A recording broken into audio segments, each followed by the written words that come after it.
자, 핵심 이론 두 번째 기계 요소. 자, 핵심 이론 1번 기계 설계의 기초입니다. 자, 짝과 짝 요소가 있는데 면 접촉, 점 접촉, 선 접촉이 있습니다. 참고로 면 접촉은 우리가 이제 미끄럼 짝은 실린더와 피스톤, 자, 회전 짝은 축받침과 미끄럼 베어링.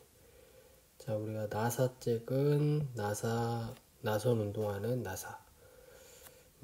이제 선 접촉하는 선짝에는 우리가 이제 평기어의 물림이 있겠습니다. 참고로 여러분들이 좀 알아놓으시면 될 것 같고, 자, 두 번째 기계 요소의 종류가 있습니다. 시험 문제에 좀 많이 나오는 건데요. 기계 요소의 종류. 특히 결합용 기계 요소는 무엇이고, 축계 기계 요소는 무엇이고, 특히 잘 나오는 것들이 이 간접 전동용 기계 요소하고 직접 전동용 기계 요소입니다. 우리가 이제 직접 전동용 기계 요소에는 직접 전동용 기계 요소는 이제 마찰차하고 기어가 있고, 간접 전동용 기계 요소는 우리가 이제 벨트, 로프, 체인 등이 있겠습니다. 이런 예를 들어 직접 전동 기계 요소가 아닌 것은, 또 아니면 간접 전동 기계 요소가 아닌 것은 해서 것들을 섞어가지고 문제가 나오는 경우가 있습니다. 또한 우리가 제동 및 완충용 기계 요소, 브레이크, 스프링, 관용 기계 요소, 이렇게 해서 다음 중 결합용 기계 요소가 아닌 것은, 다음 중 간접 전동 기계 요소가 아닌 것은 해서 나오는 문제들이 있으니까 여러분들 잘 암기하시면 될 것 같습니다. 자, 문제 잠깐 보도록 하겠습니다. 짝을 선짝과 면짝으로 구분할 때, 자, 선짝에 얘에 속하는 것은 무엇이냐? 한 쌍에 맞물리는 기어라고 보시면 되겠습니다. 우리가 스포기어가 이렇게 회전을 해서 회전할 때 이 선으로 물리죠. 그래서 우리가 선짝의 예로 볼 수가 있겠습니다. 자, 1-2번. 다음 중 전동용 기계 요소에 해당하는 것은? 전동용 기계 요소입니다.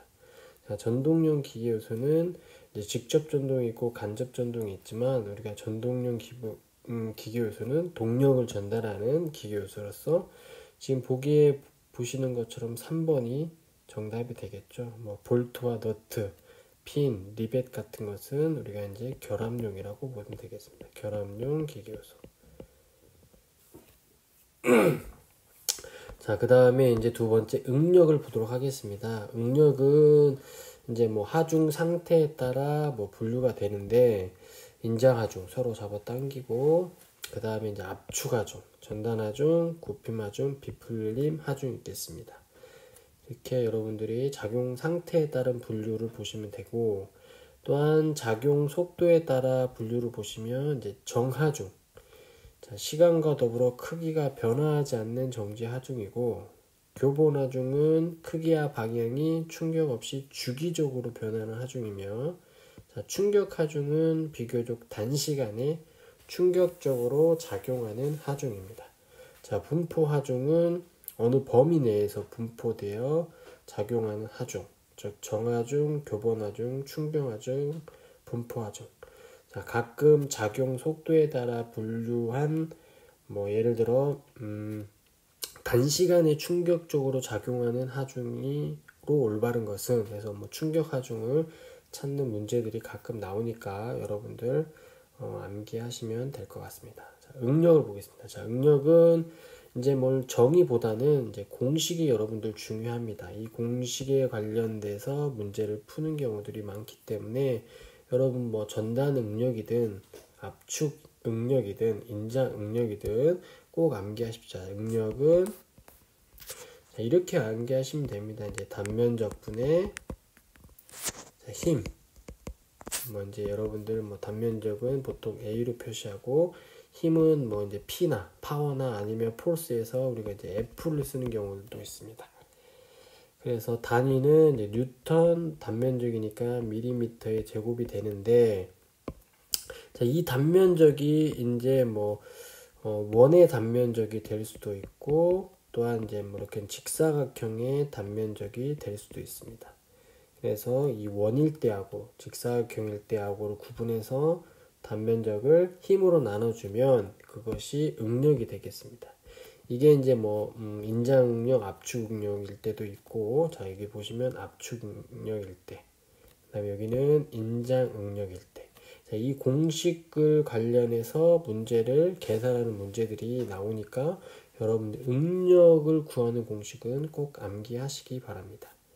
자, 뒤에 보시면 이제 전단 응력도 있습니다. 전단 응력도 마찬가지로 힘, 전단력을 단면적으로 나눠주게 되겠죠. 자, 문제를 한번 보겠습니다. 2-1번처럼 자, 순간적으로 짧은 시간. 자, 순간적으로 짧은 시간이니까 충격 하중이겠죠. 자, 가끔 이런 문제가 나오니까 여러분들 하중에 대해서 암기해 놓으시면 될 것 같고, 자, 문제는 이제 2-2번처럼 계산하는 문제인데, 자, 지름이 4cm입니다. 자, 여러분들 이거 푸시는 방법이 있는데, 일단 지름이 4cm이고, 자, 영광봉에 5000N의 인장력이 걸려있을 때 생긴, 자, 응력을 구하라고 했습니다. 응력. 자, 응력을 구하라고 했는데, 지름이 단위가 cm고, 지금 정답을 보시면 다 cm의 제곱, cm의 제곱이니까 지름의 4cm를 그대로 써주시면 됩니다. 단위를 변환할 필요 없이. 자, 그러면 응력의 공식은, 응력은 단면적을 뭐 힘으로 나누니까 여기 보면, 자, 일단은 영광봉이죠, 봉. 자, 봉인데 여러분들 원일 때, 자, 우리가 이 원일 때 지름이 이제 D가 되면 이 원일 때 단면적은 4분의 파이 D의 제곱이 됩니다. 자, 그대로 넣어주시면 4분의 파이 D의 제곱을 넣고 이렇게 피면, 자, 이 공식을 풀어주면 파이 D의 제곱이 4P가 됩니다. 이제 여기에다 이제 그냥 대입하면 되죠. 자, 파이 곱하기 D가 4의 자승. 자, 그 다음에 4 곱하기, 자, 5000이니까 5000 해서 나온 게 바로 여기 보시면, 자, 여기 보시면 약 398.08 뉴턴 센티미터 제곱이 됩니다. 그래서 정답은 약 이제 4번이 정답이 되겠습니다. 4번이. 그래서 여러분들 꼭 기억하셔야 될 게 원의 단면적. 자, 원의 단면적. 자, 이 원의 단면적. 자, 이 원의 단면적은 꼭 4분의 파이 D의 제곱이라는 거. 이때 이 D는 원의 지름이라는 것을 여러분들이 꼭 암기하시면 될 것 같습니다. 자, 그러면 이제 안전율 핵심이론 3번 안전율을 보겠습니다. 안전율은, 자, 이제 어떤 기계에 적용하는 재료가 설계상 허용 응력을 정하기 위한 계수로서, 자, 쉽게 말하면 이제 안전율은 이 기준 강도를 허용 응력으로 나눴을 때 1보다 클 때 안전율이라고 합니다. 그래서 이 안전율에 관련된 이제 뭐 공식이 가끔 나오니까 여러분들이 암기하시면 될 것 같습니다. 그래서 보면, 자, 일반적으로 사용하는 안전율은 어느 것인가? 자, 안전율 하면 기준 강도, 재료들이 사용되는 기준 강도를 허용 응력으로 나눴을 때 그 크기가 1보다 컸을 때를 우리가 안전율이라고 하는데, 그래서 정답은 3번이 되겠습니다. 3번. 자, 기준 강도를 허용 응력으로 나눴을 때. 자, 그래서 그 안전율을 보시면 될 것 같고, 넘기겠습니다. 자, 4번 핵심 이론 4번 결합용 나사가 되겠습니다. 자, 여기서 이제 좀 중요한 게 나오고 문제 상당히 많이 나오는데요. 자, 우리가 나사의 호칭 지름은 반드시 수나사의 바깥 지름을 기준으로 한다. 자, 나사의 호칭 지름은 수나사의 바깥 지름으로 기준한다. 꼭 여러분들 암기하셔야 됩니다. 이게 지금 예를 들어 뭐 나사의 호칭 지름을 나타내는 것은 해서 뭐 앞나사의 바깥 지름에서 틀린 것도 나오는 경우가 있고 하니까 반드시 나사의 호칭 지름은 수나사의 바깥 지름으로 나타낸다. 꼭 여러분들이 기억하시면 될 것 같습니다. 자, 결합용 나사에는, 자, 이제 미터 나사가 있습니다. 미터 나사는 호칭을 밀리미터 단위로 쓰는데 나사상 각은 60도인 미터계 삼각 나사입니다. 그래서 호칭을 이제 M으로 하는데, 예를 들어 이제 M8 같은 경우는, 자, 이게 나사의 호칭이 지금 수나사의 바깥지름이 8mm가 되겠죠. M8로 나타나고, 자, 그 밑에 보면 이제 미터 가는 나사가 있습니다. 자, 미터 가는 나사는, 자, 이제 호칭이 미터 나사하고 좀 틀린데, 미터 나사는 M8로 이렇게 호칭하지만, 미터 가는 나사는 M8 곱하기 뒤에 예를 들어 1 했으면, 이 1은 나사의 피치가 되겠습니다. 피치.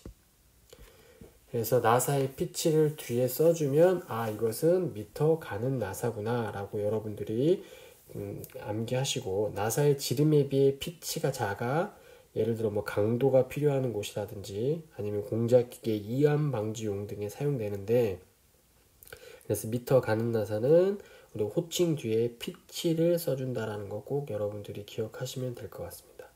자, 유니파이 나사.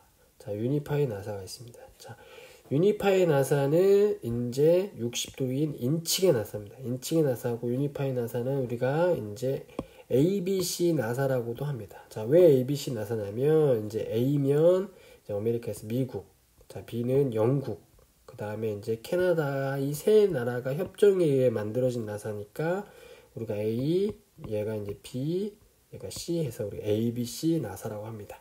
자, 우리가 방금 봤던 미터 나사하고 미터 가는 나사는 이제 호칭 지름과 피치를 밀리미터 단위로 나타나지만, 우리 유니파이 나사는 인치로 나타나게 되겠습니다.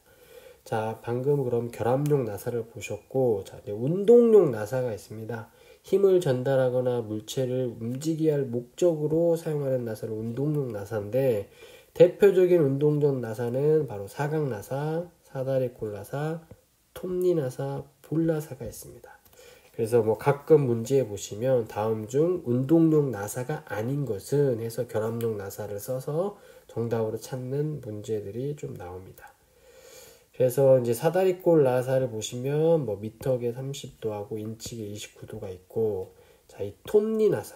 톱니 나사는 힘을 한 방향으로만 받는 부품에 이용되는 나사인데, 밑에 그림 보시면 이렇게 한쪽 방향에 있기 때문에 힘을 한 방향으로만 받는 부품에 사용됩니다.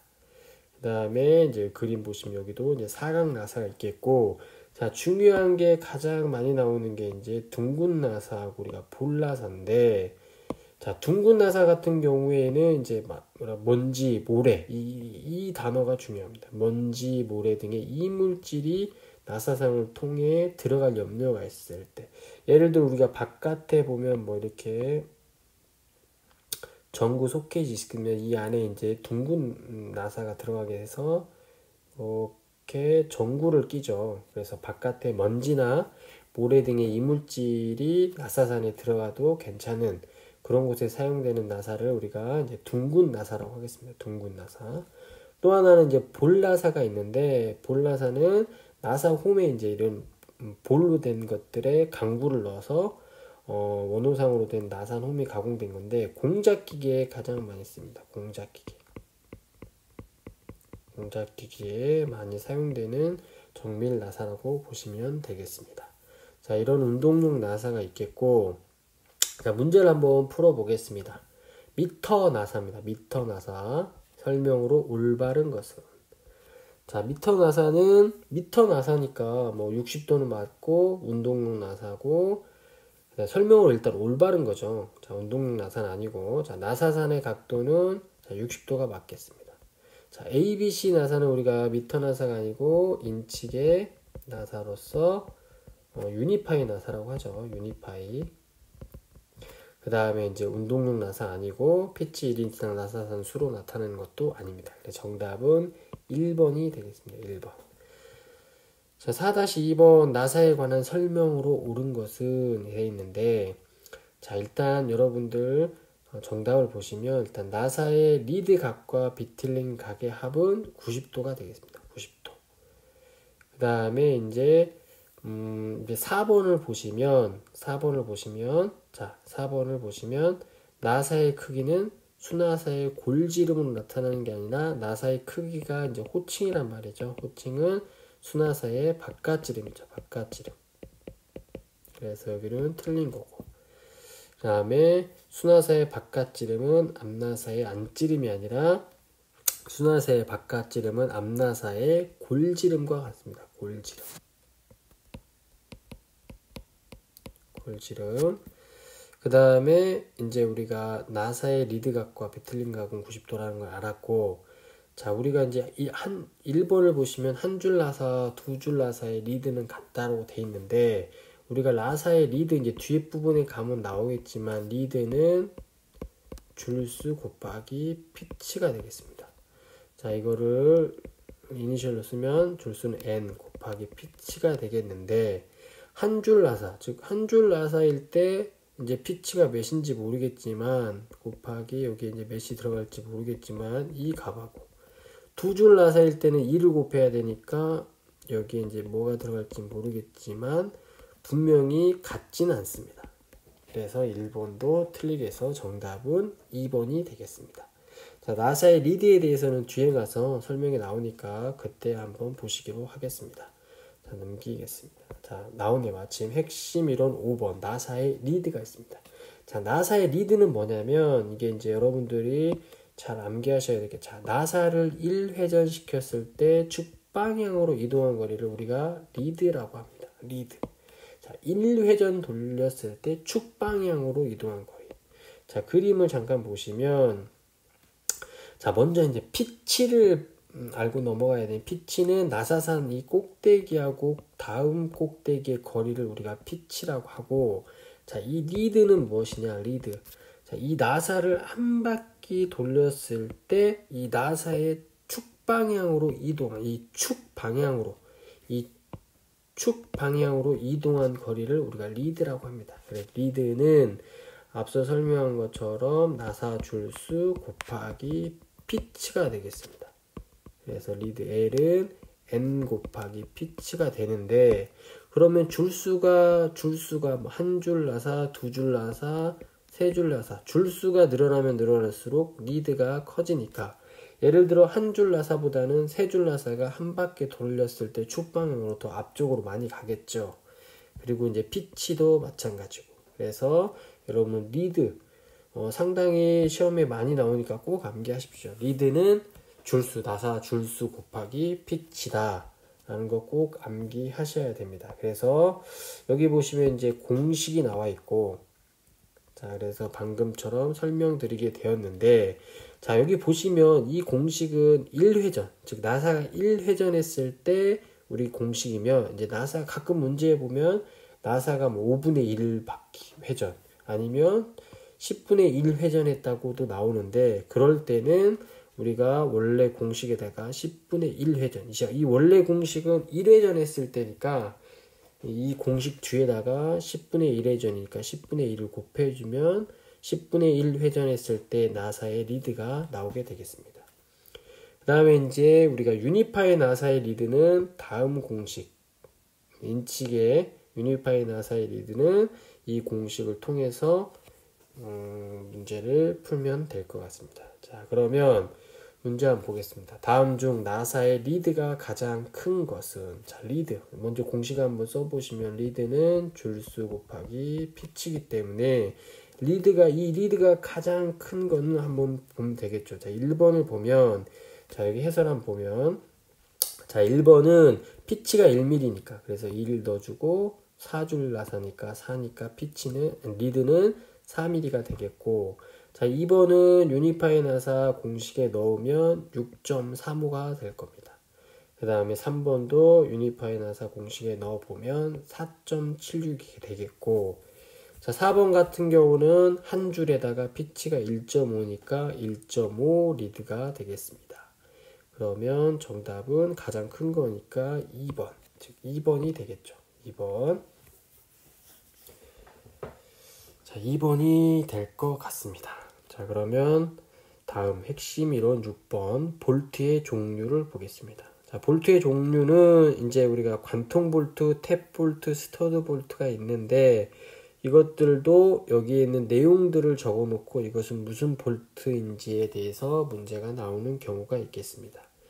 또한 그림을 주어주고 이것은 무슨 볼트인지 고르는 문제들도 종종 나오니까 여러분들 그림도 좀 암기하시면 될 것 같습니다. 자, 먼저 관통 볼트. 자, 관통 볼트는 말 그대로 조이려는 부분을 관통해서, 자, 보면, 자, 여기 부품 A하고 B를 서로 관통시켜서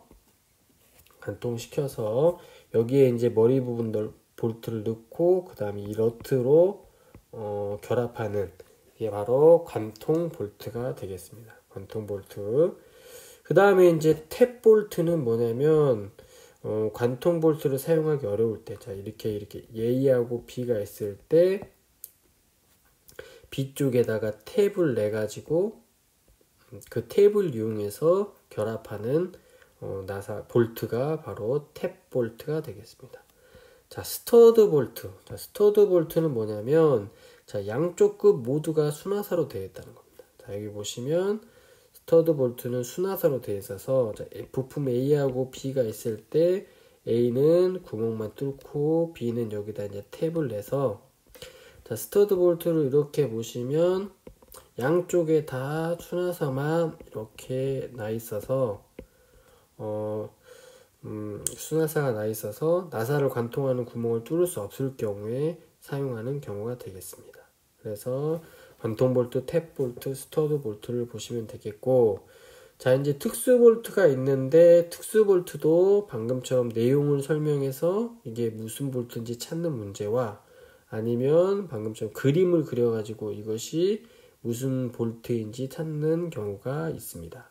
자, 먼저 이제 I 볼트를 보시면, I 볼트는 옆에 그림처럼 볼트의 머리부에 이제 훅 같은 것들을 끼울 수 있도록, 무거운 물체를 달아 올리거나, 또 훅을 걸 수 있는 이 고리가 여기 있겠죠. 이 훅을 걸 수 있는 고리들이 있는 것들을 우리가 I 볼트라고 합니다. 자, 나비 볼트는 손으로 쉽게 손으로 쉽게 풀 수 있는 것들을 우리 나비 볼트라고 하고, 자, 이제 간격 유지 볼트는 스테이 볼트인데 스패너 없이 손으로 조이거나 풀 수 있습니다. 자, 그 다음에 이제 우리가 콘크리트에 쓰는 기초 볼트. 그 다음에 이제 우리가 밀링 테이블에 보면 T홈이 있는데 거기에 이제 바이스를 고정시킬 때 사용하는 T볼트. 그 다음에 볼트 구멍을 리모로 다듬질한 리모 볼트가 있겠습니다. 상대적으로 문제가 많이 나오는 것은 바로 이제 I 볼트, 그 다음에 나비 볼트, 그 다음에 콘크리트 관련해서 기초 볼트, 이런 것들이 많이 나오게 되겠습니다. 자, 너트를 보겠습니다. 너트. 자, 너트는 육각 너트는 육각 모양이고, 자, 사각 너트, 그 다음에 이제 둥근 너트 등이 있고, 참고적으로 한번 읽어보면 될 것 같습니다. 자, 그리고 이제 우리가 가장 시험에 많이 나오는 게 이제 와셔부치 너트입니다. 와셔부치 너트. 자, 와셔부치 너트는 볼트 구멍이 큰 경우에 또한 접촉하는 물체와 접촉면이 클 때 접촉 압력을 작게 하려고 할 때 사용되는 너트로, 너트 하나로 와샤의 역할까지 겸한 너트입니다. 그림을 보시면, 자, 여기에 이제 와셔처럼 이렇게 너트에 붙어 있어서 이것을 우리가 와셔부치 너트라고 합니다. 그 다음에 이제 가장 문제가 많이 나오는 너트 종류는 이제 캡너트입니다. 우리가 캡너트. 캡너트는 증기나 기름 등의 누출이 되는 것을 방지하는 것. 자, 그림을 그려주고 이건 무슨 너트인지 찾는 문제와 이런 내용들을 써주고 이건 무슨 너트인지 찾는 경우들이 있습니다. 그래서 캡너트의 그림을 보시면, 자, 이게 이제 캡너트인데 여기에 보면 이제 기름이나 증기 같은 것들이 새어나가지 못하도록 하는 너트라고 보시면 되겠습니다. 자, 핵심 예제 한번 보겠습니다. 자, 볼트 머리 위에 링이 있습니다. 링으로 물건을 담아 올리기 위하여 훅을 걸 수 있는 고리가 있는 볼트는, 자, 상식적으로 이거는 I 볼트가 되겠습니다. 자, 핵심 이론 7번 우리 풀림 방치 볼트의 설계인데요. 이제 우리가 볼트하고 너트를 체결해 놨을 때 진동이라든지 이런 것들 때문에 풀림이 되게 생기게 됩니다. 그래서 이런 풀림을 방지하기 위한 방법이 여러 방법이 있는데 대표적인 방법이 바로 로크러트에 의한 방법입니다. 로크러트. 자, B번 보시면 자, 로크러트인데 자, 위에 있는 게 자, A 부분이 로크러트고 B가 이제 너트인데 이것들을 서로 방향을 반대로 자, 반대 방향으로 스팬으로 재서 너트가 풀리지 않는 것을 우리가 로크러트의 한 방법입니다. 그 다음에 뭐 자동 잼 너트, 그 다음에 분할 핀, 와셔에 의한 방법, 멈춤 나사, 플라스틱 플러그, 철사. 그래서 여러분들 문제는 어떻게 나오면 볼트 너트의 풀림 방지 방법이 아닌 것은 해가지고 나오는 경우들이 있기 때문에 여러분들 핵심 키워드적으로 외우시면 됩니다. 자, 로크러트, 자동 잼너트, 분할핀, 와셔, 멈춤나사, 플라스틱 플러그, 철사. 이렇게 여러분들이 암기하시면 될 것 같습니다. 그 다음에 이제 볼트의 설계를 보시면 뭐 여러분들이 계산 문제들 가끔 한 번씩 나오니까 공식 꼭 암기하시면, 예를 들어 뭐 전단 하중만 받았을 때는 이 공식을 사용하고 축 하중만을 받았을 때는 이 공식을 사용한다는 거 여러분들이 한 번씩 암기하고 넘어가시면 될 것 같습니다. 그 다음에 축 하중하고 비틀림 하중을 동시에 받을 때는 이 공식을 쓴다라는 거. 자, 그래서 문제를 한번 풀어보겠습니다. 자, 나사의 결합 후에 진동 하중이 작용하든가 심한 하중 변화가 있으면 어느 순간에 너트가 풀린다. 이 문제는 어디서부터 중요하냐면 여기서부터 중요합니다. 자, 너트의 풀림 방지법으로 사용하지 않는 것입니다. 않는 것. 아까 앞서 보셨던 것처럼 핵심 키워드로 여러분들이 암기하시면 문제를 금방 풀게 되겠습니다. 자, 분할핀 있었고 스프링-와셔 있었고 로크너트 있었습니다. 자, 나비너트 같은 경우는 풀림 방지법에 없었죠. 그래서 이렇게 문제를 푸시면 될 것 같고, 자, 7-2번을 보시면 3kN의 짐을 들어 올릴 때 필요한 볼트의 바깥지름은 약 몇 밀리미터 이상이어야 하는가? 다음 볼트 재료의 허용 인장 응력은 4MPa이다. 자, 볼트의 바깥지름. 자, 볼트의 바깥지름 D는 자, D니까 자, D의 자승이었는데 D를 구하니까 루트를 씌워줘서 자, 우리가 허용 인장응력은 4N per mm의 제곱이고 자, 2 곱하기 3kN. 자, 이게 3kN인데 kg가 이제 10의 3승이죠. 그래서 3000N이 되면 계산하면 38.73이 되겠습니다. 그래서 38.73이 되겠고, 여러분들이 시험 보실 때 우리가 계산기를 가져가셔도 되고, 또한 이 CBT 시험 볼 때 컴퓨터 화면에 계산기 기능이 있습니다.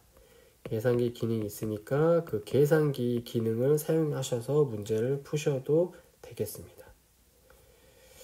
자, 그 다음에 이제 핵심 이론 8번 키가 있겠습니다. 키가. 자, 우리 키의 가장 기본인 거 이제 성크 키, 이제 묻힘 키가 되겠죠. 가장 이제 묻힘 키라고도 합니다. 묻힘 키. 자, 축과 보스 양쪽에 모두 키홈을 가공한다. 자, 이게 중요합니다. 축과 보스 양쪽에 모두 키홈을 가공한다가 중요합니다. 나중에 이제 여러분들 이 새들키, 안장키하고 비교해서 보시면 되겠습니다. 자, 묻힘키는 축과 보스에 모두 키홈을 가공하는데, 자, 안장키 같은 경우는 축에는 키홈을 가공하지 않고 보스에만 키홈을 가공한다 라고 여러분들이 암기하시면 될 것 같습니다. 자, 암기가 잘 안 되시는 분들은 이렇게 암기하시면 돼요. 이게 안장키죠. 안장키. 자, 안장키인데, 안장키를 보시면 우리가 이제 여기에 이런 이제 뭐 예를 들어 축이 있다고 봅시다. 자, 축이 있으면 여기에다 이제 우리가 예를 들어 안장이니까 여러분이 말을 타듯이 안장을 타겠죠. 그럼 여러분이 이제 보스라고 생각하시면 여러분 엉덩이는 이렇게 파여 있죠. 그래서 안장키에는 축에는 키홈을 가공하지 않고 이제 본인이 이제 그 안장에 올라타니까 안장에는 키홈이 가공되어 있구나 라고 암기하시면 될 것 같습니다. 자, 그러면 이제 자, 미끄럼 키를 우리가 이제 패더 키라고 합니다. 미끄럼 키를 패더 키라고 하는데, 축 방향으로 보스를 미끄럼 운동시킬 필요가 있을 때 사용하는 것을 우리가 미끄럼 키라고 합니다. 자, 그 다음에 이제 반달키가 있겠습니다. 반달키. 자, 축에 반달 모양 홈을 만들어 반달 모양을 가공된 키인데 영어로도 좀 많이 나옵니다. 우드러프 키라고 영어로도 많이 나오니까 좀 보시면 될 것 같고, 자, 축에 반달 모양의 키를 파기 때문에 키 홈을 많이 파내기 때문에 축의 강도가 약하게 됩니다. 또한 키가 자동적으로 축과 보스에 들어가는 장점이 있습니다. 자, 그래서 공작기계, 자동차 등에 많이 쓰이는데, 자, 먼저 이제 여러분들 이제 키의 내용들을 먼저 보시고 나중에 그림을 한번 보도록 하겠습니다. 자, 평키, 우리가 납작키라고 합니다. 플랫키인데 평치, 납작키라고 하며 기울기가 없습니다.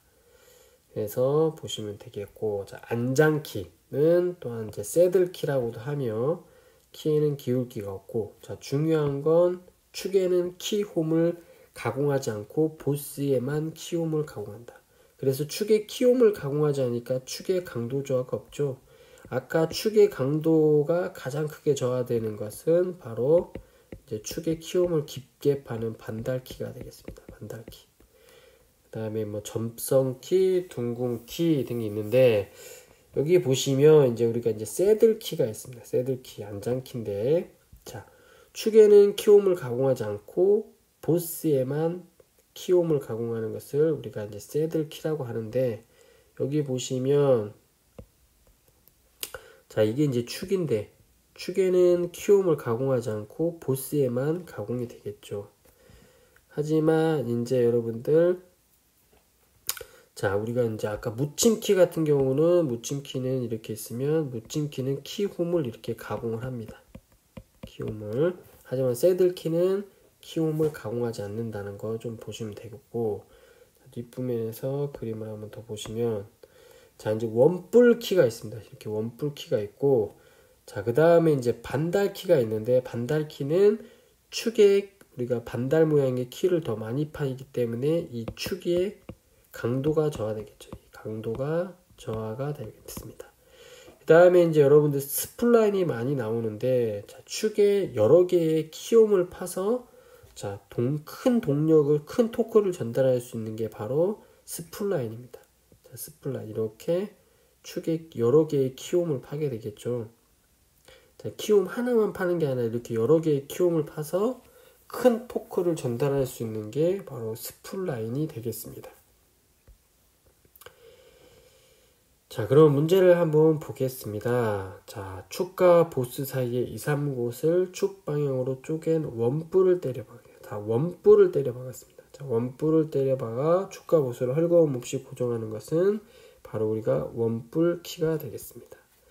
자, 그 다음에 이제 묻힘키, 성크키입니다. 성크키. 자, 관한 설명으로 틀린 것은 무엇일까요? 자, 1번 기울기가 없는 평행 성크키도 있다. 두 번째, 머리 달린 경사키도 성크키의 일종이다. 세 번째, 축과 보수의 양쪽에, 자, 양쪽에 모두 키홈을 파죠. 자, 네 번째, 대개 윗면에 5분의 1 정도의 기울기를 가지고 있는 수가 많다. 자, 정답은 4번이 되겠죠. 자, 기울기가 없는데 이렇게 보시면 될 것 같습니다.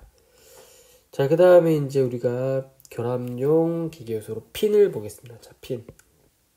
자, 핀은 2개 이상의 부품을 결합하고 아까 앞서 보셨던 것처럼 나사 및 너트에 이제 풀림 방지나 이완을 방지하고 핸들을 축에 고정하거나 힘이 적게 걸리는 부품을 설치하고 분해 조립할 때 부품의 위치를 결정하고 이런 것들이 있는데, 핀의 용도는 한번 읽어보시면 될 것 같고, 자, 핀의 종류가 이제 가끔 문제가 많이 나오는데요. 자, 평행핀 한번 읽어보시고, 자, 테이퍼 핀이 여러분들 상당히 많이 나옵니다. 자, 테이퍼 핀은 기울기가 50분의 1이란 거. 그 다음에 이제 중요한 게 호칭 지름은 작은 쪽 지름으로 한다. 자, 호칭 지름은 작은 쪽 지름으로 한다. 자, 뒤에 그림을 한번 보시면, 자, 이게 테이퍼 핀인데, 테이퍼 핀의 기울기는 50분의 1인데, 자, 테이퍼 핀의 호칭. 자, 이 호칭은 반드시 작은 쪽 지름으로 합니다. 작은 쪽 지름. 자, 여기에 돼 있죠. 지금 작은 쪽 지름. 자, 작은 쪽 지름. 그 다음에 이제 여러분들 여기 분할핀도 마찬가지예요. 분할핀도 호칭은 이 작은 쪽 지름. 작은 쪽 지름으로 한다. 분할핀의 호칭은 이 작은 쪽 지름으로 한다는 거 꼭 여러분들이 암기하셔야 됩니다. 자, 여기 보는 것처럼 슬롯 테이퍼 핀도 기울기는 50분의 1이고 반드시 호칭은 작은 쪽. 이 큰 쪽보다는 이 작은 쪽의 지름을 호칭으로 한다라는 것을 꼭 기억하셔야 됩니다. 호칭. 자, 그 다음에 이제 분할핀. 자, 분할핀은 아까 보신 것처럼 한쪽 끝이 두 가닥으로 갈라진 거고 여기도 보시면 호칭은 작은 쪽 지름으로 한다. 자, 스프링 핀 있고 자, 이제 너클 핀이 있습니다. 너클 핀. 자, 너클 핀이 있는데 너클 핀은 여러분들 여기 보시면 자, 이 모양으로 이게 너클 핀이 되겠죠. 너클 핀. 너클 핀. 자, 그래서 너클 핀을 보시면 자, 포크에 한쪽 포크에 I 부분을 연결하고 구멍에 수직으로 평행핀을 끼워서 두 부분이 상대적으로 각운동을 할 수 있도록. 자, 이게 평행핀을 끼워서 이게 각운동이 되겠죠. 각운동이. 그게 너클핀이고, 자, 쿼터는 이제 한쪽 또는 양쪽 기울기를 갖는 평판 모양의 쐐기로 인장력과 압축력을 받는 두 개의 축을 연결하여 결합용 기계 요소인데, 자, 여러분들 그림을 한번 보시면 이제 문제를 풀다 보면 여러분들 그림이 나오는데 쿼터에 대해서 한번 보시면 알 것 같습니다. 자, 그러면 문제를 한번 풀어보도록 하겠습니다. 자, 핀에 대한 설명으로 잘못된 것은 핀에 대한 설명입니다. 자, 테이퍼 핀의 기울기는 50분의 1이 맞죠? 그 다음에 분할핀은 너트의 풀림 방지에 사용된다. 맞죠? 우리 분할핀은 너트의 풀림 방지에 사용된다. 자, 3번 테이퍼 핀은 굵은 쪽의 지름으로 크기를 표시한다. 틀렸죠? 굵은 쪽이 아니라 가는 쪽. 자, 핀의 재질은 보통 강제이고 황동, 구리, 알루미늄 등으로 만든다. 그래서 여러분들 꼭 그 테이퍼 핀이나 분할핀의 호칭은 작은 쪽 지름으로 한다는 것을 꼭 암기하시면 될 것 같습니다. 자, 이제 리벳 보겠습니다. 핵심 이론 10번 리벳. 자, 리벳인데요. 자, 리벳의 정의는 여러분들 한번 보시면 되는데 그림으로 한번 보시면 돼요. 자, 이렇게 문제 뭐 A하고 B를 결합할 때 이런 파란색으로 리벳 이렇게 생긴 것들을 결합하는 리벳이 되겠습니다. 자, 비교가 간단하고 잔류 변형이 없기 때문에 많이 사용되는데요. 자, 리벳의 특징 한번 보시고, 자, 리벳에서는 이제 코킹하고 플러킹이 중요합니다. 코킹은 자, 기미를 필요할 때 리벳 머리 주위 또는 강판의 가장자리를 이 정으로 때려서 그 부분을 밀착시켜서 틈을 없애는 것을 우리가 코킹이라고 하고, 자, 플러링은 기미를 더욱 완전하기 위하여 끝이 넓은 끌로 때려 리벳과 판재의 안쪽 면을 완전히 밀착시키는 것. 자, 그림을 보시면 자, 이게 정이죠. 정. 자, 코킹은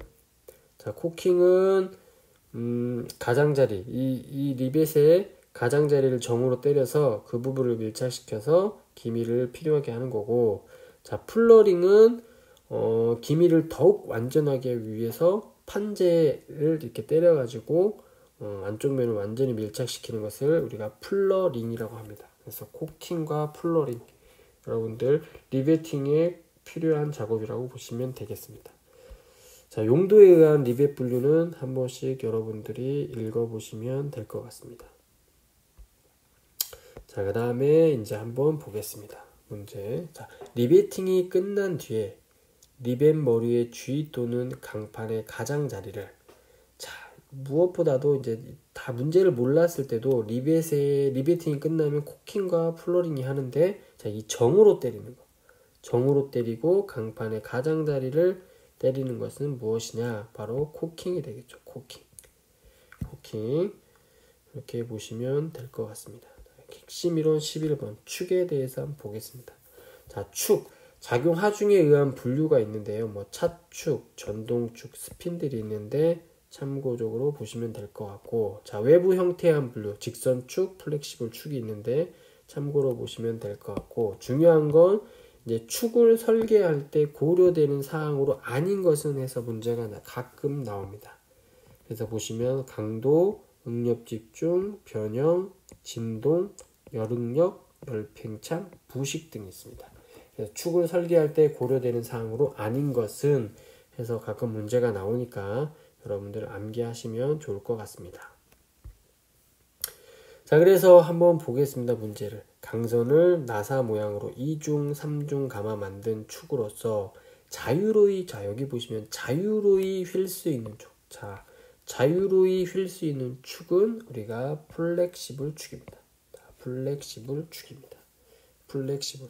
자, 참고로 이 크랭크 축은, 자, 크랭크 축은 우리가 직선 운동을 이제 우리가 회전 운동으로 상호 변환시켜주는 것이죠. 그렇게 보시면 될 것 같습니다. 자, 축 이음 보겠습니다. 핵심 이론 12번 축 이음. 자, 축 이음은 우리가 이제 대표적으로 커플링과 클러치가 있는데, 커플링은 운전 중에 두 축을 분리할 수 없고, 자, 클러치는 운전 중 떼어놓을수록 할 수 있는 기계 요소입니다. 그래서 커플링의 종류를 보시면 고정 커플링, 플렉시블 커플링, 올덤 커플링, 유니버설 커플링이 있는데, 자, 이제 고정 커플링은 두 축이 동일선상에 있도록 한 이음으로 보시면 될 것 같고, 그래서 원통 커플링 또한 플랜지 커플링이 고정 커플링이 되겠습니다. 그 다음에 이제 플렉시블 커플링은 두 축 사이에 약간의 상호 이동이 허용할 수 있는 축을 우리가 플렉시블 커플링이라고 합니다. 그 다음에 올덤 커플링은 두 축이 평행하고, 자, 이게 이제 여러분들 핵심 키워드인데, 올덤 커플링은 두 축이 평행하고 축의 중심선이 약간 어긋났을 때 토크를 전달하는 축이고, 그 다음에 유니버설 커플링은 두 축의 중심선이 어느 각도로 교차되고, 자, 그래 문제 유형을 보시면 방금처럼 이런 내용들을 설명하고 이것이 무슨 커플링인지를 선택하는 문제들이 많이 나옵니다.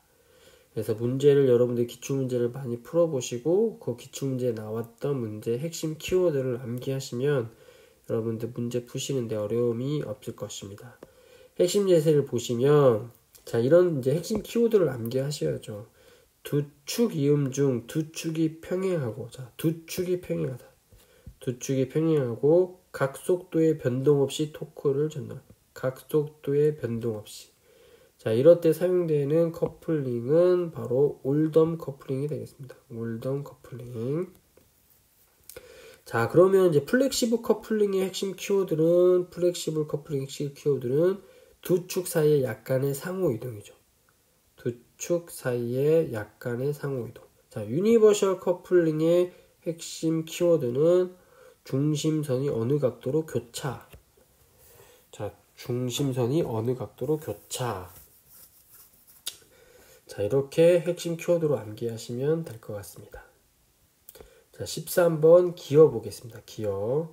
자, 우리가 기어의 종류에는 이제 스퍼 기어, 렉과 피니언, 헬리컬 기어, 내적 기어, 베벨 기어가 있는데, 우리가 가장 기본이 되는 이제 스퍼 기어에 보시면 여기 그림에 나와 있는 것처럼 직선의 치형을 가지고 입줄이 축에 평행하게 되겠죠. 축에 평행하게.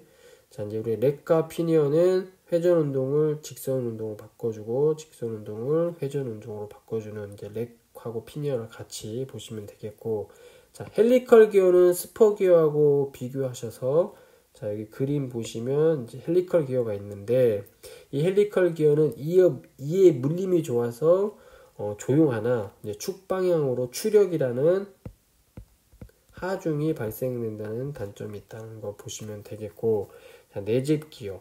그 다음에 이제 우리가 이제 베벨 기어가 있겠습니다. 자, 베벨 기어는 이제 스퍼 기어하고 헬리컬 기어의 차이점은, 스퍼 기어하고 헬리컬 기어는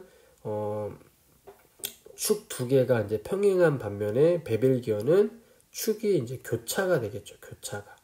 여기 보시면 이제 베벨 기어가 있으면 이 A라는 축하고 이 B라는 축하고 교차가 되겠죠. 스퍼 기어나 헬리컬 기어는 이 A라는 축하고 B가 이제 평행을 이루는데, 그래서 가끔 문제에 보면 이제 두 축의 상대 위치에 따라 기어를 분류하는 경우가 있습니다. 예를 들어 두 축이 이렇게 서로 평행할 때 스퍼 기어, 뭐 렉 기어, 헬리컬 기어, 더블 헬리컬 기어고, 방금 베벨 기어처럼 두 축이 교차할 때, 자 직선 베벨 기어, 뭐 스파이럴 베벨 기어, 두 축이 평행하지도 않고 만나지도 않는 축은 뭐 원통 웜 기어라든지 장고형 기어라든지, 이 방금 나온 것처럼 두 축이 평행하거나 두 축이 교차하거나 두 축이 평행하지 않고 만나지 않는 축, 예를 들어 뭐 두 축이 서로 평행한 기어가 아닌 것은 해서 베벨 기어가 뭐 정답인 경우들도 있고, 그래서 여러분들이 그렇게 보시면 될 것 같습니다. 자, 이의 크기를 보겠습니다. 이의 크기.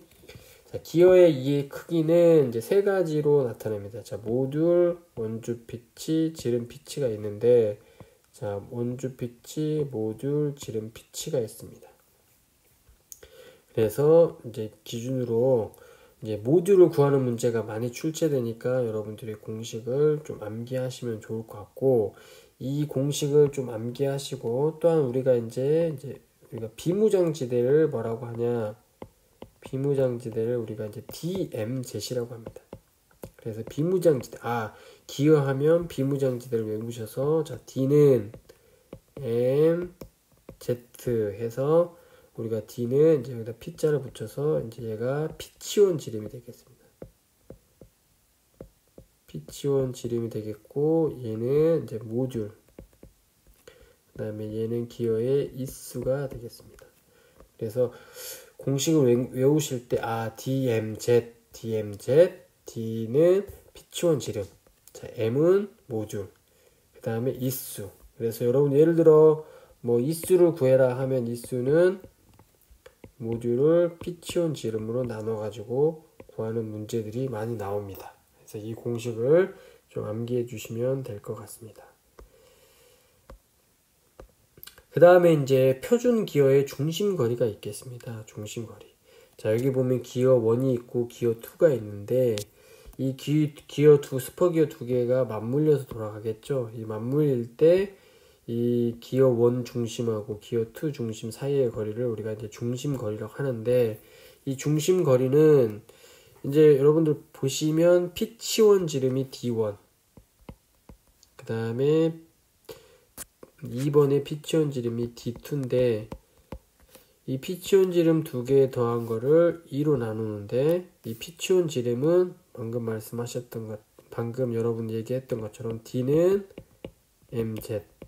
자, 이것을 같이 풀었으면, 자, D1은 Z1, 그 다음에 D2는 모듈 곱하기 Z2가 되니까, 여기는 모듈에 Z1 플러스 Z2로 해서 이렇게 식이 변형이 되겠죠.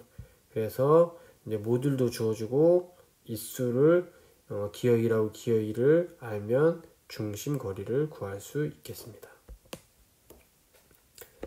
그 다음에 이제 전위 기어의 사용 목적이 있고, 이에 간섭이 발생하지 않도록 방지하기 위한 방법도 있는데, 여러분들 참고로 한번 읽어보시면 될 것 같습니다.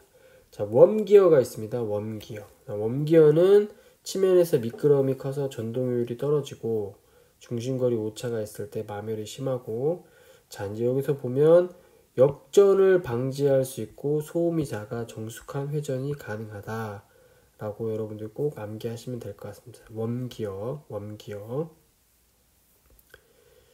자, 그러면 한번 문제를 풀어보겠습니다. 자, 기어의 이 물림을 순조롭게 위하여 이를 축에 경사시키자. 이를 축에 경사시켰죠. 축 방향으로 하중을, 자, 이 추력이라고 그랬죠. 추력. 하중을 받는 기어는 당연히 헬리컬 기어가 되겠죠. 자, 그 다음에 이제 여러분들 모듈 구하는 공식인데, 자, 평기어에서 피치원의 지름, 자, D, P죠. 그 다음에 이수, Z는, 자, 기어의 모듈. 자, 먼저 여러분들, DMZ, DMZ에서, 자, 모듈을 구하라고 했으니까, 모듈은 이수를 피치원 지름으로 나누면, 자, 피치원 지름이 132, 이수가 44니까, 모듈은 3이 되겠죠. 그래서 여러분들 이 공식 DMZ 비무장지대 꼭 암기하셔야 될 것 같습니다. 자, 그 다음에 이제 마찰차를 보겠습니다. 마찰차. 이게 스퍼기어에는 기어에 2가 있었는데 마찰차는 기어에 2가 없습니다. 그래서 뭐 전달해야 될 힘이 크지 않거나 정확한 속도비를 요구하지 않을 때, 또한 속도비가 매우 커서 보통의 기어로 전동하기 어려운 경우고, 또한 주축 사이의 동력을 빈번히 단속시킬 수 있다. 자, 기어로 서로 이렇게 스퍼 기어는 두 축을 단속할 수 없는데 마찰차 같은 경우는 이렇게 축을 왔다 갔다 하면서 단속시킬 수가 있겠죠. 그게 바로 마찰차의 특징이 되겠습니다. 또한 마찰차는 무단 변속이 필요한 경우 마찰차를 사용됩니다. 그래서 다음 중 마찰차의 특징이 아닌 것은 해가지고 나오는 경우도 있기 때문에 여러분들 꼭 암기하시면 될 것 같습니다. 자, 마찰차의 전달 동력 공식 여러분들 보시면 될 것 같고, 자, 마찰차의 종류도 한번 여러분들이 보시면 될 것 같습니다. 자, 그래서 다음 중 마찰차를 활용하기에 적합하지 않은 것. 자, 적합하지 않은 것은 방금 보셨던 것처럼 마찰차의 특징을 보시면 되겠습니다. 자, 1번 속도비가 중요하지 않을 때 마찰차를 사용하죠. 자, 2번 전달할 힘이 클 때는 바로 마찰차를 쓰는 게 아니라 기어를 사용을 해야겠죠. 기어. 그 다음에 3번 회전 속도가 클 때 두 축 사이를 단속할 필요가 있을 때는 마찰차를 사용하게 되겠습니다. 자, 베어링 보겠습니다. 핵심 이론 15번 베어링. 자, 베어링은 미끄러운 베어링과 구름 베어링을 비교해 놓은 표가 있는데, 그래서 미끄러운 베어링하고 구름 베어링을 비교하는 문제들이 좀 나오니까 여러분들이 암기하시면 될 것 같습니다. 뭐 예를 들어 뭐 고속회전 미끄러운 베어링은 일반적으로 크게 할 수 있고 고속회전에 유리하나, 구름 베어링은 윤활유가 비선하고 전동체가 있어 고속회전에 불리하다. 그래서 고속회전에 유리한 건 미끄러운 베어링, 고속회전에 불리한 건 구름 베어링이 되겠습니다. 그 다음에 미끄러운 베어링은 규격화가 잘 안 돼 있기 때문에 자체 제작하는 경우가 많이 있고, 구름 베어링 같은 경우는 표준 양산풍으로 호환성이 높다라는 것도 여러분들이 보시면 될 것 같습니다. 자, 이런 그런 베어링은 미끄러운 베어링의 윤활 방법이 있는데, 윤활 방법은 크게 적하급유, 오일링 급유, 패드 급유, 비말 급유, 순환 급유법이 있습니다. 그래서 미끄러운 베어링의 윤활 방법도 가끔 문제에 나오기 때문에, 자, 적하급유법은 오일컵을 사용해서 모세관 현상, 자, 이 모세관 현상이나 사이펀 작용은 적하급유법. 자, 베어링 아랫부분에 기름을 채워서 축에 오일링을 걸쳐 하는 것은 오일링급법이고, 자, 그 다음 윤활유통의 모세관 작용을 통해서 패드를 넣는 것은 우리가 패드급유법. 자, 그 다음 국자를 사용하는 비말, 그 다음 펌프 사용하는 순환급유법. 그래서 미끄러운 베어링의 윤활 방법 나오는 경우가 있으니까 여러분들이 암기하시면 될 것 같습니다.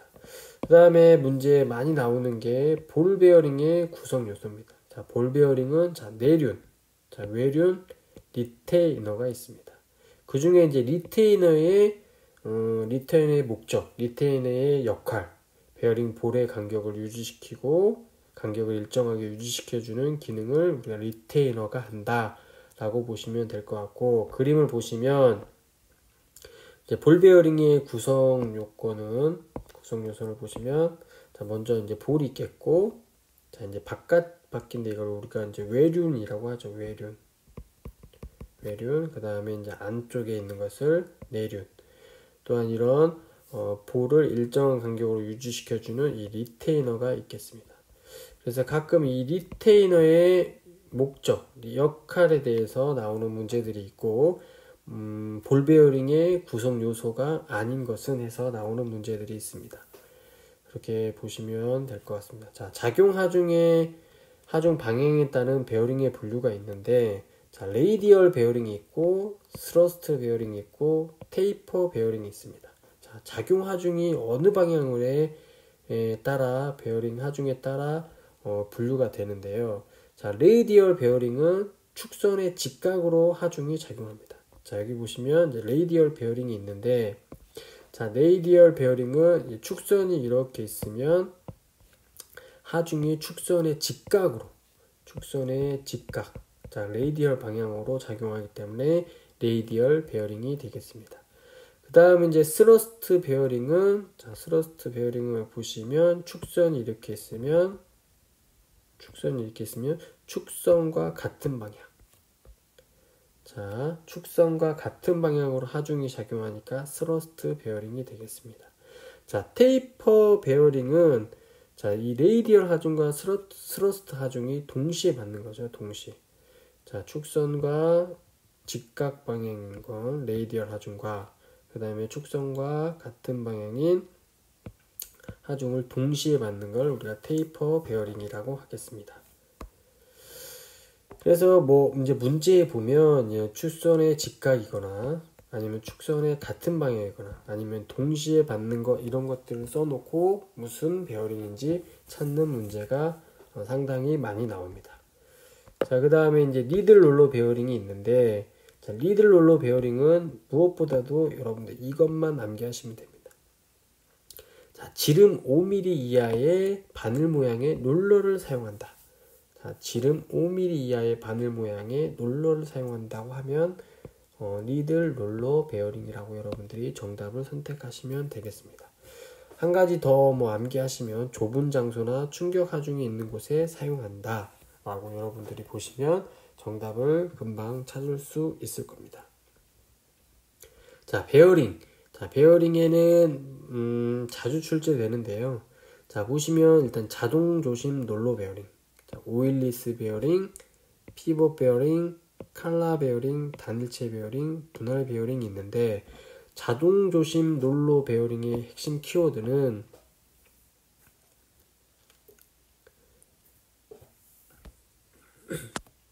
자동 조심 작용이 있다는 것들 꼭 암기하시면 되겠고, 자, 특히 많이 나오는 게 이제 오일리스 베어링입니다.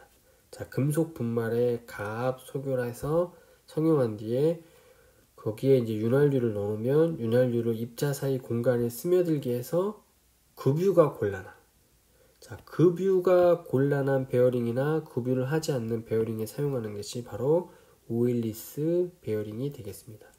그 다음에 이제 피벗 베어링은 절구 베어링이라는 것을 암기하시면 될 것 같고, 뭐 칼라 베어링, 단일체 베어링, 분할 베어링은 참고로 여러분들이 보시면 될 것 같습니다. 자, 이 중에 가장 많이 나오는 게 바로 이제 급유가 곤란하거나 급유가 곤란한 베어링이나 급유를 하지 않는 베어링에 사용되는 것은 바로 오일리스 베어링이라는 거 꼭 암기하시면 될 것 같습니다. 자, 문제 보겠습니다. 자, 볼 베어링에서 볼을 적당한 간격이자 이 볼을 적당한 간격으로 유지시켜주는 베어링 부품은 바로 리테이너가 되겠죠. 자, 그 다음에 이제 니들 롤러 베어링의 설명으로 틀린 건데, 아까 방금 보셨듯이 지름이 5mm 이하인 바늘 모양을 쓰는 건 니들 롤러 베어링인데, 어디에 쓰이냐면 좁은 장소가 충격 하중에 있는 곳에 사용하는 게 바로 니들 롤러 베어링인데, 지금 2번에 보시면 충격 하중 있는 곳에 사용할 수 없다라고 되어 있으니까 틀린 거가 되겠죠. 그래서 15-2번의 정답은 2번이 되겠습니다. 자, 핵심 이론 16번 베어링 두 번째인데요. 자, 베어링의 구비 조건. 자, 베어링을 어디에 쓰이는가 여러분들이 생각하시면 구비 조건도 금방 찾을 수가 있습니다. 자, 일단 보시면 베어링은 충격 하중 및 내식성에 강해야 되겠죠. 그 다음에 가공이 쉽고 내열성을 가져야 되고, 부식 및 내식성이 강해야 되고, 자, 융착성이 좋지 않을 것. 자, 융착에 대해서 잘 소착되거나 그러면 안 되겠죠. 자, 그 다음에 이제 여러분들 정말 많이 나오는 건데, 베어링 안찌름 번호 부여 방법이 상당히 많이 나옵니다. 그래서 여러분들 꼭 암기하셔야 돼요. 자, 베어링을 예를 들어 베어링에 이제 번호를 쓰게 됩니다. 도면 같은 거 보시면 베어링 번호에 뭐 62008 이렇게 돼 있으면, 이제 파란색으로 보시면 이 08이라는 수치가 베어링 안찌름 번호인데, 이 08을 가지고 베어링의 안찌름을 여러분들이 아셔야 돼요. 안찌름. 자, 그러면 예를 들어 지금 이제 안찌름 치수가 여기 보시면 안찌름 기호가 00, 01, 02, 03이 있는데 예를 들어 베어링이 62, 02 이게 02라고 하면 여기 02니까 베어링 안찌름은 15mm가 되겠습니다. 그래서 여러분들 여기 정도는 암기하셔야 돼요. 암기. 예를 들어 00은 10mm고 01은 12, 02는 15, 03은 17. 그 다음부터는 안찌름을 5로 나눈 수가 안찌름이 되겠습니다. 예를 들어 아까도 말씀하셨듯이 베어링 안찌름이 6208이다. 그러면 03, 이 03보다 넘어갔기 때문에 이제 이 08 베어링 안찌름은 이 08이니까 8에다가 5를 곱하면 40이니까 베어링 안찌름은 40mm가 되겠습니다. 예를 들어 뭐 6210이다. 그러면 여기에다가 이제 곱하기 5를 하면 베어링 안찌름은 50mm가 되겠습니다. 그래서 베어링 안찌름이 20mm하고 500mm일 때는 자, 안찌름을 5로 나눈 수, 즉 40mm면 08, 28mm면 5로 나눠지지 않으니까 슬럿이 28을 하면 되겠습니다. 예를 들어 이런 거죠. 슬럿이 28은 6, 2 이렇게 해서 28이면 아 얘네 안찌름은 28mm구나 라고 여러분들이 암기하시면 될 것 같습니다. 자, 차근차근 문제를 풀어보시면 여러분들이 아실 수 있을 것 같습니다. 자, 보시면 일단 문제 한번 보겠습니다. 구름 베어링의 안찌름이 140mm 140mm일 때 구름 베어링의 호칭 번호에서 안찌름 번호를 구하시오. 자, 140이니까 140을 5로 나누면 바로 28이 되겠죠. 그래서 베어링 안찌름 번호는 예를 들어 뭐 6228 해서 안찌름 번호는 28 해서 2번이 되겠고, 예를 들어 이렇게 있을 때 안찌름을 구하라 하면 28 곱하기 5는 바로 140mm가 되겠죠. 자, 그래서 여기 참고로 한번 보시면 이제 6205가 있습니다. 자, 베어링 번호가 6205가 되는데, 자, 먼저 보시면 이제 62는 이거는 뭐냐면 베어링 계열 번호입니다. 자, 베어링 계열 번호. 자, 베어링 계열 번호에서 자, 6은 형식 번호. 자, 2는 계열 번호. 그다음에 얘는 베어링 안찌름 기호가 되겠죠. 안찌름 번호. 자, 안찌름 번호가 05니까 5를 곱하면 자, 25mm가 되겠죠. 25mm. 그래서 베어링 안찌름 번호 관련된 문제 많이 나오니까 여러분들 꼭 암기하셔야 됩니다. 참고로 예를 들어 00, 01, 02, 03. 그래서 이거는 10mm, 12mm, 15mm, 17mm, 그리고 04부터는 곱하기 5를 한다. 꼭 암기하셔야 될 겁니다. 자, 벨트 보겠습니다. 핵심 이론 벨트. 자, 벨트의 전동 장치의 특성 한번 여러분들 꼭 암기하시면 될 것 같습니다. 자, 그 다음에 이제 V벨트가 있습니다. V벨트.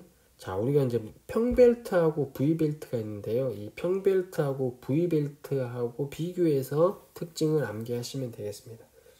자, V벨트의 특징은 자, 비교적 작은 장력으로 큰 회전력을 전달할 수 있고, 평벨트와 같이 벗겨지는 일이 없고, 자, 이인배가 없어 운전이 정숙하고 충격을 완화하는 작용을 하고, 지름이 작은 풀리에도 사용할 수 있고, 지름이 작은 풀리에 사용할 수 있으니까 설치 면적도 좁겠죠. 또 하나 중요한 건 V벨트는 엇걸기를 할 수 없습니다. 자, 보시면 자, 여기 지금 지금 평벨트가 있는데, 자, 이 평벨트가 있는데 평벨트는 이렇게 바로 걸기를 할 수 있고, 그 다음에 엇걸기를 할 수 있는데 이 V벨트는 바로 걸기는 되지만 이 엇걸기는 안 됩니다. 그래서 V벨트는 엇걸기가 되지 않는구나 라고 보시면 될 것 같고, 자, V벨트의 단면 형상이 있는데, 자, V벨트의 단면 현상은 우리가 KS 규격에 어떻게 되어 있냐. 자, 일단 KS 규격에 보면 V벨트의 단면 현상은 M부터 A, B, C, D, E가 있는데, 갈수록, 즉 A, B, C, D로 갈수록 단면적이 커집니다. 이렇게 단면적이 커집니다. 그래서 가끔 문제에 보면 V벨트에서 단면이 가장 큰 것은 무엇인가 해서 E를 찾는 경우가 있고, 단면이 가장 작은 것은 무엇인가 해서 M을 찾는 경우가 있습니다. 그래서 특별히 문제에 보면 M을 찾거나 E를 찾는 문제들이 나옵니다. 그래서 단면 형상 V벨트 사이즈표를 보시고 문제를 푸시면 될 것 같습니다. 그 다음에 벨트의 유효 장력 구하는 공식이 있고, 벨트 풀리 설계, 그 다음에 이제 아까 방금 설명드렸던 것처럼 벨트는 평행 걸기가 있고 십자 걸기를 이제 우리가 엇걸기라고 합니다. 엇걸기. 엇걸기를 하는데, 중요한 건, 자, 평벨트는 바로 걸기와 엇걸기가 되는데 V벨트는 엇걸기가 되지 않는다라는 거 여러분들이 꼭 암기하시면 될 것 같습니다. 자, 문제 보시면 평벨트 전동과 비교한 V벨트 전동의 특징이 아닌 것은, 자, 보시면, 자, V벨트 전동의 특징인데, 자, 3번에 보시면 바로 걸기와 엇걸기 모두 가능하다. 자, V벨트는 엇걸기가 안 된다고 했습니다. 그렇게 문제를 푸시면 될 것 같고, 자, 17-2번 동력 전달용 V벨트 규격이 아닌 것은, 자, 규격이 아닌 것은, 자, V벨트의 규격은 바로 M, A, B, C, D, E까지 있죠. 자, M, A, B, C, D, E까지 있고 이렇게 단면적이 갈수록 커지는데, 그러면 F는 규격이 아니겠죠. 자, 넘어가겠습니다. 18번 스프링. 자, 스프링의 용도가 있습니다. 자, 스프링의 용도는 이제 뭐 당연히 완충, 에너지 축적, 무게 측정, 동력용이 있는데, 가끔 스프링의 용도가 아닌 것은 해가지고 문제가 나오는 경우가 있습니다. 보시면 될 것 같고, 자, 스프링의 모양에 따른 분류는 이제 우리가 코일 스프링, 겹판 스프링, 토션바, 태엽 스프링, 벌루트 스프링이 있는데, 가끔 이제 벌루트 스프링의 내용을 적어놓고 무슨 스프링인지 찾는 문제가 나옵니다. 그래서 뭐 태엽 스프링을 축 방향으로 감아 올림, 오토바이 자체 완충용으로 쓰인다. 여러분들이 보시면 될 것 같고, 스프링에서는 스프링 설계가 상당히 문제가 많이 나옵니다. 그 중에 이제 스프링 상수가 있는데, 문제를 여러분들이 이 공식을 암기할 때 그림을 그려서 암기하시면 편하게 암기할 수 있습니다. 자, 스프링이 이렇게 있겠죠. 그 다음에 스프링이 달리고 여기에 이제 하중이 걸리면, 자, 스프링 상수 K가 있겠고, 이 하중에 따라 이 스프링이 늘어나겠죠. 이 빨갛게 늘어나는데, 이 늘어난 양을 우리가 이렇게 표시하면, 자, 스프링 상수 K는 이 하중을 늘어난 양으로 나눠주면 됩니다. 이게 스프링 상수가 되겠습니다. 그러면 하중이 많이 늘어나면 늘어날수록 스프링 상수는 작아지겠죠. 그것들을 보시면 되겠고, 그 다음에 이제 직렬 연결하고 병렬 연결이 있는데, 자, 직렬 연결은 무엇이냐면, 자, 스프링이 이렇게 있고, 이렇게 하중이 있을 때 여기를 K1, K2가 됐을 때 이것을 스프링의 이제 직렬 연결이죠. 직렬. 자, 이 직렬 연결일 때 스프링 상수를 구하는 공식은 바로 K분의 1은 K1분의 1 더하기 K2분의 1 해서 이렇게 나온다는 거. 보시면 되겠고, 자, 병렬은 어떤 관계냐면,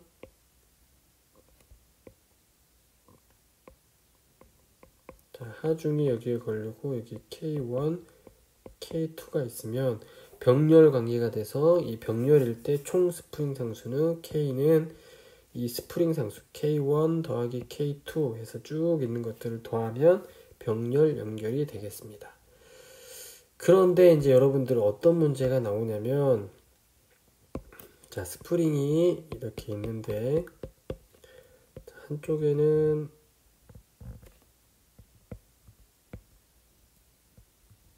자, 그 다음에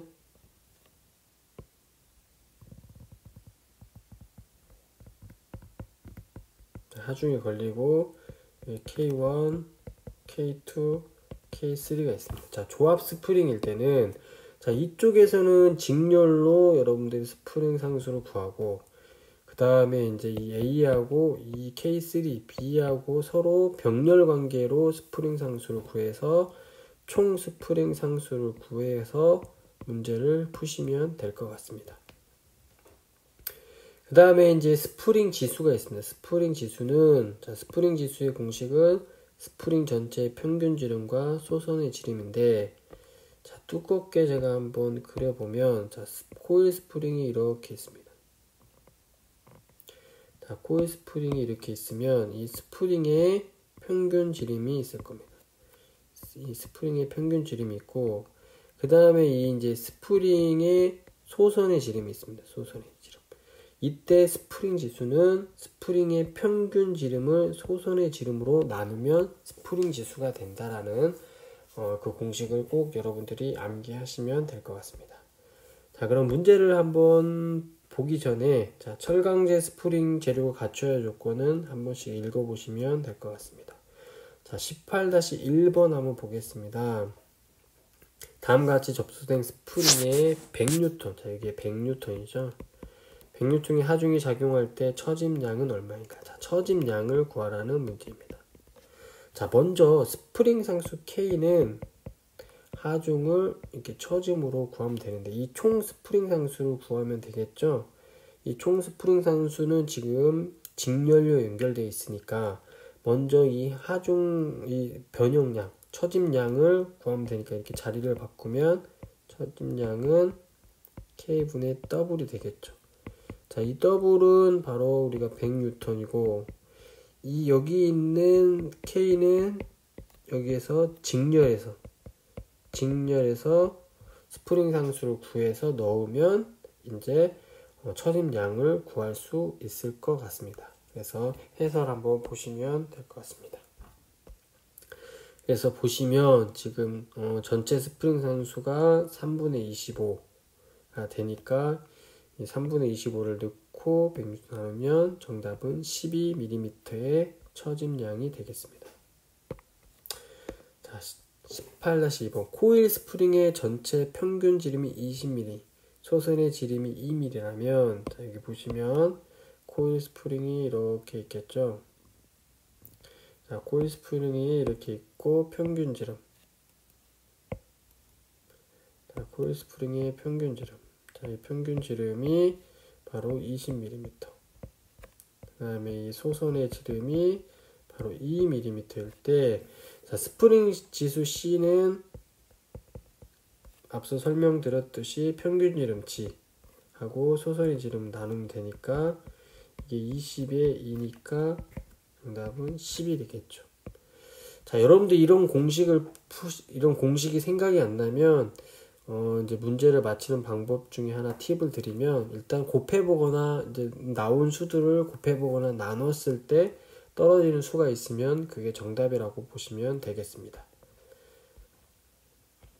자, 핵심 이론 19번 브레이크 보겠습니다. 자, 브레이크 제동 장치인데요. 자, 브레이크의 종류에는, 자, 우리가 블록 브레이크가 있겠고, 여러분 옛날 자전거에 많이 쓰이는, 그 다음 이제 드럼 브레이크가 있고, 우리가 이제 밴드 브레이크, 자동 하중 브레이크가 있는데, 자, 이것도 문제에 어떤 형식으로 나오냐면, 이러이러한 것들이 이렇게 설명이 써지고 무슨 브레이크인지 고르는 문제들이 나옵니다. 그래서 핵심 키워드를 보시면 자, 블록 브레이크는 당연히 블록이 나와야겠죠. 블록. 자, 블록. 그 다음에 이제 드럼 브레이크는 이제 드럼이 나와야겠죠. 문제. 드럼. 자, 드럼의 안쪽에. 그 다음에 이제 우리 밴드 브레이크는 밴드가 나옵니다. 밴드. 이렇게 여러분들이 문제를 푸시면 되겠고, 자동화 중 브레이크는 이제 크레인이나 하물이라는 단어가 나옵니다. 크레인이나 하물. 이건 자동화 중 브레이크가 되겠습니다. 이렇게 핵심 키워드로 여러분들이 문제를 암기하시면 금방 문제를 풀 수가 있습니다. 자, 한번 보겠습니다. 문제. 자, 브레이크, 드럼. 자, 누가 몰라도 이제 드럼이라고 나왔어요. 바깥에 둘레, 강철, 밴드. 자, 밴드 나왔어요. 밴드. 레버로 밴드. 잡아당겨 밴드. 마찰시키는 것은 바로 밴드 브레이크가 되겠습니다. 자, 그 다음에 이제 20번 관계 기계 요소인데, 관계 기계 요소는 여러분들이 한 번씩 읽어보면 될 것 같습니다. 잘 많이 나오진 않으니까 여러분들 기출문제를 풀면서 정리하셔도 될 것 같습니다.